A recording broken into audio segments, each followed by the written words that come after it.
বন্ধুরা, রেডমি 9 এই মোবাইলটি বন্ধ একদম সহজ উপায়ে আজকে আমরা সমাধান করব। তো আমরা প্রথমে চেক করে নিব। তো দেখতেই পাচ্ছেন আমরা প্রথমে পেয়ে গেছি, এখানে শর্টিং দেখাচ্ছে। তো আমরা যদি ডায়াগ্রামে দেখি, তো এখানে ক্লিক করার পরে দেখতেই পাচ্ছেন পুরো মাদারবোর্ড জুড়েই কিন্তু শর্টিং সমস্যাটি দেখাচ্ছে। তো আমরা কিভাবে একদম সহজ উপায়ে সমাধান করব, তো সাথেই থাকুন।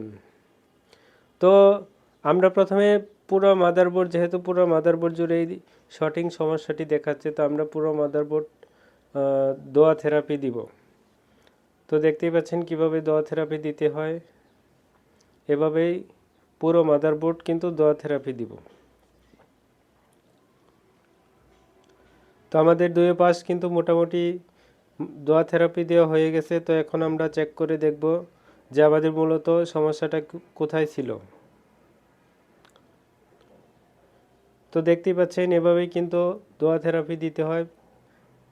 তো আপনিও কিন্তু এভাবেই দোয়া থেরাপি দিবেন। তো এখন আমরা চেক করে দেখব। তো দেখতেই পাচ্ছেন আমাদের শর্টিং সমস্যাটা কিন্তু দেখাচ্ছে।